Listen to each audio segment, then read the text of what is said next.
Hello and welcome back once again to Infinite Jeff, the project where blah blah blah blah. You know what it is. It's page 231. Here we go. Once in 4 years. Did she kill him somehow? Just inclining Veilus over that lens. The woman in love with her own breasts is being congratulated with the subtlest possible allusions to clapping hands from barely animate dancers, with their glass tulips held between their teeth. And Vogelsong of Emerson College tries suddenly to stand on his head, and is immediately ill in a spreading plum-colored ectoplasm the dancers do not even try to evade the spread of.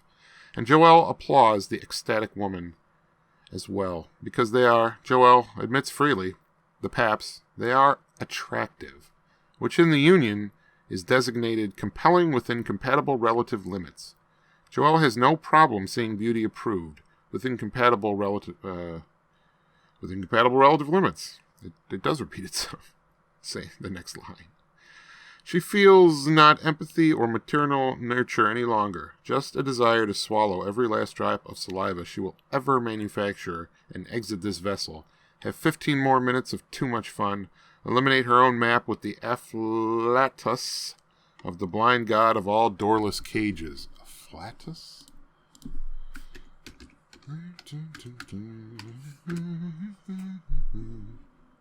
Afflatus, a divine creative impulse or inspiration. Ooh.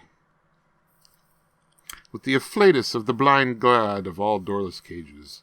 And she lets herself slide forward from Melieu's lap, a tiny fall, leading with her lumpy purse and glass of matte apple juice towards the door beyond the lines of a becalmed conga and doorwayed huddles of a warm and well-felt theoretical party. And then, again, delays, dithers, and the easement to the bathroom is blocked.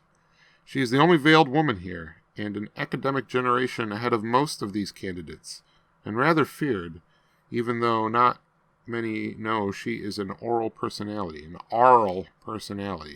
feared for quitting instead of failing.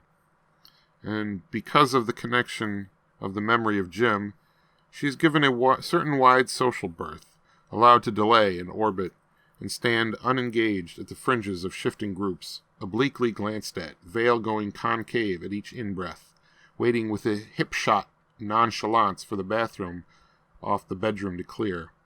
Icarino, the chaplain archivist, and a jaundiced yellow older man have gone into Molly's bedroom and left the door ajar, waiting nonchalantly, ignoring the foreign academic who wishes to know where she works with that veil, turning to him, rudely, brain heaving in its bone box, memorizing every corner, every detail like collecting empty shells, sipping cloudy juice under neatly lifted corners of veil, now looking at instead of through the translucent cloth, the improbably deformed equivalent of closing the eyes in concentration on sound, letting the very last party wash over her, passed gracefully by different mingling guests, once or twice almost touched, seeing only inrushing and then billowing white, listening to different mingling voices the way the unveiled young taste wine. This is a technologically constituted space. Thing opens tight on Remington in a hideously grandfatherly flannel suit, black and white, straight full frontal shot in this grainy black and white stuff Bouvier taught him how to manipulate the f-stop to mimic that horrid old Super 8, straight full frontal, staring past the camera, no attempt to disguise he's reading off a prompter, monotone and all, saying, "Few foreigners realize that the German term Berliner is also the Vulgate idiom for a common jelly." And I knew what the next word is going to be on the next page, because I'm familiar with that bit of old apocryphal old wives' tale. But you'll have to find out tomorrow on Infinite Jeff when we get to that page. But in the meantime, this has been page 231. Good night.